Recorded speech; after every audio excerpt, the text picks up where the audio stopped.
Assalamu alaikum wa rahmatullahi wa barakatuh. Hoje, inshallah, falaremos sobre Surat al-Sharh. Surat al-Sharh foi aproximadamente a 12ª surata revelada para o profeta Muhammad sallallahu alaihi wasallam e foi revelada depois da Surat al-Duha. Ela começa com Alam nashrah laka sadrak, com uma pergunta: nós não expandimos o seu peito? Então, expandiu o peito de quem? Do profeta Muhammad sallallahu alaihi wasallam. Então, a primeira pergunta: esta expansão é uma expansão literal ou figurada? O peito do profeta Muhammad sallallahu alaihi wasallam realmente ficou maior ou é um sentido figurado? Na verdade, é um sentido figurado. Foi expandido no sentido da religião, né? Allah deixou o peito do profeta Muhammad sallallahu alaihi wasallam maior para a religião, para a fé, e também tirou as coisas ruins que acontecem no coração do ser humano. Então Allah colocou a fé no coração do profeta Muhammad sallallahu alaihi wasallam e tirou as coisas ruins do coração dele. Então esta pergunta, na verdade, é uma afirmação. Então, se Allah expandir os nossos corações para o Islã, conseguiremos fazer as adorações mais facilmente e será mais difícil em desobedecermos a Allah. E quantas vezes o coração do profeta Muhammad sallallahu alaihi wasallam foi aberto para ser limpado, para ser limpo de todas as impurezas? Quantas vezes? Foram 3 vezes. A primeira vez foi na sua infância, e o hadith está no Sahih al-Muslim, narrado por Anas ibn Malik, que diz: o anjo Gabriel veio. Essa foi a primeira vez que foi aberto o coração do profeta Muhammad sallallahu alaihi wasallam. O anjo Gabriel veio até o profeta Muhammad sallallahu alaihi wasallam quando ele estava brincando com as crianças. Então o anjo Gabriel deitou no chão e abriu o seu peito, tirou o coração dele e tirou deste coração um coágulo, né? Abriu o coração, tirou desse coração um coágulo. Depois de tirar este coágulo, o anjo Gabriel disse: este era o tamanho do Satanás que tinha em você. Depois disso, o anjo Gabriel o lavou com a água de Zamzam e lavou em um recipiente de ouro. Eles falam uma pia, mas antigamente era um recipiente para se colocar água e lavar as mãos, o rosto. Era um recipiente parecido com a pia, muito parecido, como se fosse uma bacia para colocar água, onde se lavava as mãos. Então colocou nesse recipiente de ouro. E depois o coração, depois que foi lavado o coração do profeta Muhammad sallallahu alaihi wasallam, o coração foi juntado e voltou no seu lugar. Então vieram os garotos correndo até a mãe do profeta Muhammad sallallahu alaihi wasallam e disseram que o profeta Muhammad sallallahu alaihi wasallam disseram que ele foi morto. Então eles correram até o profeta Muhammad sallallahu alaihi wasallam e acharam-o vivo e viram que a sua cor estava mudada. Então Anas ibn Malik disse, o que relata o hadith: vi as marcas de costura no seu peito. Então esse é um dos milagres que acreditamos, um dos milagres do Islã, um dos milagres que aconteceu com o profeta Muhammad sallallahu alaihi wasallam. Foi tirado o peito dele, né? Foi tirado o coração do peito dele e depois voltado no mesmo lugar. Esse é um milagre, um acontecimento da vida do profeta Muhammad sallallahu alaihi wasallam. A segunda vez foi quando começou a revelação. Vou ser agora resumido. Eu falei mais em detalhes da primeira e as outras eu vou falar mais resumidamente. A segunda foi no começo da revelação e a terceira vez foi na viagem de Al-Isra e Al-Mi'raj. E o coração é o lugar onde fica a fé, o conhecimento, o Alcorão e a temência. No versículo da Surat Al-An'am, versículo 25, a surata número 6, Allah fala: فَمَنْ يُرِدِ اللَّهُ أَنْ يَهْدِيَهُ يَشْرَحْ صَدْرَهُ لِلْإِسْلَامِ وَمَنْ يُرِدْ أَنْ يُضِلَّهُ يَجْعَلْ صَدْرَهُ ضَيِّقًا حَرَجًا كَأَنَّمَا يَصَّعَّدُ في السَّمَاءِ كَذَلِكَ يَجْعَلُ اللَّهُ الرِّجْسَ عَلَى الَّذِينَ لَا يُؤْمِنُونَ. Então, o que quer dizer este versículo? Então, a quem Allah deseja guiar, Ele lhe expandirá o peito para o Islã. E a quem deseja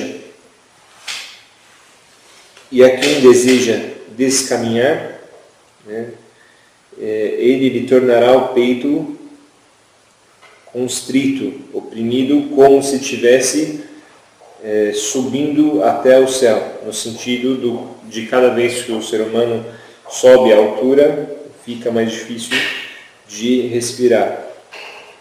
Fica difícil até o coração, os batimentos ficam mais devagares, fica muito difícil.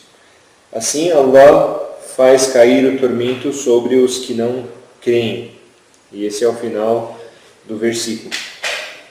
E a maior prova que Allah expandiu o coração do profeta Muhammad sallallahu alaihi wasallam, mais do que todas as pessoas na terra, foi que ele teve paciência com seus inimigos, aguentou insultos, mentiras e até agressões físicas. E o profeta Muhammad, mesmo com tudo isso, mesmo sofrendo tudo isso, ao invés de ele pedir para Allah castigar estas pessoas, até mesmo quando Allah mandou anjos para que o fizessem, Allah pediu, o profeta Muhammad sallallahu alaihi wasallam pediu para que Allah os perdoasse, pois estas pessoas não sabiam o que estavam fazendo. Então isso demonstra que Allah tirou toda a impureza do profeta Muhammad sallallahu alaihi wasallam, e ele é a pessoa mais pura do planeta, o profeta Muhammad sallallahu alaihi wasallam. Depois, وَوَضَعْنَا عَنْكَ وِزْرَكَ, e retiramos. Vamos falar dos dois versículos juntos, os dois próximos versículos, o 2 e o 3, que não dá para falar dos dois em separado. وَوَضَعْنَا عَنْكَ وِزْرَكَ الَّذِي أَنْقَضَ ظَهْرَكَ, e retiramos a carga de você, ou o fardo de você, que pesava sobre as suas costas. O que quer dizer isso? Então, juntando esses dois versículos, está dizendo que Allah perdoará todos os pecados do profeta Muhammad sallallahu alaihi wasallam, não só os do que ele fez, mas o que ele faria no futuro, não só do passado como do que ele ainda irá fazer. E qual é a prova disso? Na surata Al-Fath, número 48, nos dois primeiros versículos, Allah fala: إِنَّا فَتَحْنَا لَكَ فَتْحًا مُبِينًا لِيَغْفِرَ لَكَ اللَّهُ مَا تَقَدَّمَ مِنْ ذَنْبِكَ وَمَا تَأَخَّرَ وَيُتِمَّ نِعْمَتَهُ عَلَيْكَ وَيَهْدِيَكَ صِرَاطًا مُسْتَقِيمًا. Por certo, nós te asseguramos evidente vitória, que essa evidente vitória é o que? A abertura de Meca, para que Allah te perdoasse os seus pecados futuros e passados, e para que completasse a sua graça e que completasse sua graça para contigo e te guiasse a senda reta. E também, o sentido que Allah retirou esse fardo, esse peso das costas do profeta Muhammad sallallahu alaihi wasallam, e ajudou-o com a divulgação do Islã, em levar a mensagem para todas as pessoas. Então é uma mensagem que Allah está com o profeta Muhammad sallallahu alaihi wasallam, e que ele não está sozinho, para que ele não sinta esse peso nas costas, que Allah o ajudará. Depois, وَرَفَعْنَا لَكَ ذِكْرَكَ, e te elevamos a fama, né? E te elevamos, no sentido das pessoas se lembrarem do profeta. O profeta Muhammad sallallahu alaihi wasallam é exibido? Não. Mesmo Allah dando tudo o que deu a ele, mesmo Allah prometendo ao profeta Muhammad sallallahu alaihi wasallam Al-Kawthar, e falamos sobre Surat Al-Kawthar nas aulas passadas, nas outras aulas, mesmo que Allah perdoou todos os pecados dele, como Allah falou na Surat Al-Fath, mesmo ele sabendo de tudo isso, ele levantava à noite de madrugada e rezava até seus pés doerem, ficarem com marcas. E Khadija perguntava ao profeta Muhammad sallallahu alaihi wasallam: mas Allah não perdoou todos os seus pecados? Então o profeta Muhammad sallallahu alaihi wasallam dizia: e eu não vou agradecer a Allah por tudo isso que me deu. Então o profeta Muhammad sallallahu alaihi wasallam é o homem mais modesto do mundo. Por isso ele foi elevado no mais alto patamar. Todas as pessoas lembram do profeta Muhammad sallallahu alaihi wasallam, não só na terra, mas acima dos 7 céus. Os anjos lembram do profeta Muhammad sallallahu alaihi wasallam. Inna Allaha wa malaikatahu yusalluna ala nabi. Até Allah lembra do profeta Muhammad. Allah subhanahu wa ta'ala lembra do profeta Muhammad sallallahu alaihi wasallam. E agora não é só aplicado ao profeta Muhammad sallallahu alaihi wasallam, a todas as pessoas também. Quem lembra sempre de Allah, Allah lembrará dele e Allah colocará no degrau mais alto. E quem não lembra de Allah, deixa Allah em último lugar, será esquecido e será também deixado por último. Depois, فَإِنَّ مَعَ الْعُسْرِ يُسْرًا. Esse versículo é muito importante e tem muitos significados. Então, por certo, com a dificuldade, a facilidade. فَإِنَّ مَعَ الْعُسْرِ يُسْرًا. Depois repete: إِنَّ مَعَ الْعُسْرِ يُسْرًا. فَإِنَّ مَعَ الْعُسْرِ يُسْرًا. Então, por certo, com a dificuldade, a facilidade. إِنَّ مَعَ الْعُسْرِ يُسْرًا. Com a dificuldade, a facilidade. Então, só entendendo um pouco esses dois versículos. Então, a primeira pergunta: por que foi falado no versículo a dificuldade? Al-Usri, a dificuldade, está falando da dificuldade específica, e Yusra está falando em facilidade, não está especificando. Porque a dificuldade ela é conhecida por todos nós, seres humanos. E a facilidade aparece muitas vezes de onde nós, seres humanos, nem imaginamos. E há vários tipos de facilidade também. Nesse versículo, a facilidade também foi repetida 2 vezes. فَإِنَّ مَعَ الْعُسْرِ يُسْرًا. إِنَّ مَعَ الْعُسْرِ يُسْرًا. Tudo bem que repetiu a dificuldade 2 vezes e a facilidade 2 vezes. Aí se você pegar em árabe, quem também entende árabe também, consegue enxergar que al-usr do primeiro versículo está repetindo no segundo versículo. E yusra não é outra facilidade, né? São 2 facilidades diferentes, não é a mesma facilidade do que no versículo anterior. Então, por que disso? Então, a primeira facilidade, se a gente for analisar as facilidades, a primeira facilidade é a paciência, a obediência e o agradecimento. Vamos supor que uma pessoa pegou uma doença grave, e se a pessoa ter paciência, agradecer e obedecer a Allah, isso facilitará para ela. Talvez ela não se cure, mas ela, tendo paciência, obedecendo a Allah e agradecendo, talvez essa dor diminua. Com certeza essa dor vai diminuir, vai ser mais fácil para ela levar essa doença adiante. O segundo é quando Allah tira esta pessoa da situação difícil. Allah dá para esta pessoa o que está aí precisando, mesmo simplesmente dá por essa pessoa, escolhe a pessoa e tira essa pessoa dessa dificuldade ou desta pessoa que está precisando.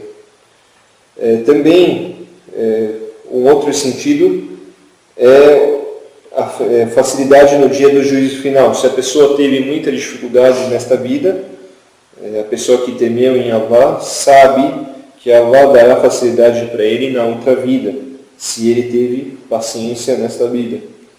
O outro sentido é que aquele que tinha dificuldade, e isso também é um grande sentido, porque de duas facilidades e uma dificuldade. Porque a pessoa, antes de ter dificuldade, ela tinha facilidade, ela estava tranquila, de repente surgiu a dificuldade e depois Allah facilitou para essa pessoa.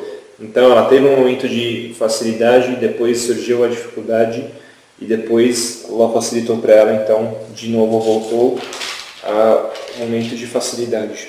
E também um outro sentido importante da facilidade, facilite a dificuldade dos outros, que Allah te facilitará as suas dificuldades, no sentido que não é só porque você encontra assim dificuldade que você não pode ajudar a outra pessoa. Às vezes você está em dificuldade, ajuda uma outra pessoa, e essa pessoa que você ajudou, ou as pessoas que você ajudou, fazem duá para você, elas fazem súplicas para você, e por meio dessas súplicas Allah te facilita as coisas para você conseguir sair da dificuldade que você estava. Então é um conselho para que todos os que creem, para todos os muçulmanos, aqueles que têm dificuldade, ajudem os irmãos também que estão em dificuldade. Ajudem na dificuldade do outro irmão, porque talvez ajudando na dificuldade do outro irmão, Allah vai ajudar na sua dificuldade. Depois, فَإِذَا فَرَغْتَ فَانْصَبْ. Então, quando estiveres livre, esforce-se em fazer atos que agradam a Allah. Não fique sem fazer nada, sem ocupação, de cabeça vazia. O tempo é muito precioso e não se pode perder tempo. Como falamos na Surah Al-Asr, وَالْعَصْرِ إِنَّ الْإِنسَانَ لَفِي خُسْرٍ. Então aqui você sempre tem que ocupar a sua mente, sempre tem que ficar ocupado. Se você não está fazendo coisas da sua vida, claro, sempre no halal estamos falando. Se você não está fazendo coisas da vida, adore a Allah, acabou a adoração de Allah, faça coisas da vida, do halal, claro, e assim, nunca fique com tempo livre sem fazer nada. Depois, فَإِذَا فَرَغْتَ فَانْصَبْ, por último, وَإِلَى رَبِّكَ فَارْغَب, e a teu Senhor dirija-se. Porque veio antes da palavra dirija-se, Senhor, no sentido de sempre que precisar, volte-se apenas para Deus. Sempre que precisarão nesta vida ou na outra, pedir ou coisas mundanas ou da outra vida, dirija-se apenas a Allah subhanahu wa ta'ala. E esse foi o tafsir de hoje. Wallahu a'lam. Wassalamu alaikum wa rahmatullahi wa barakatuh.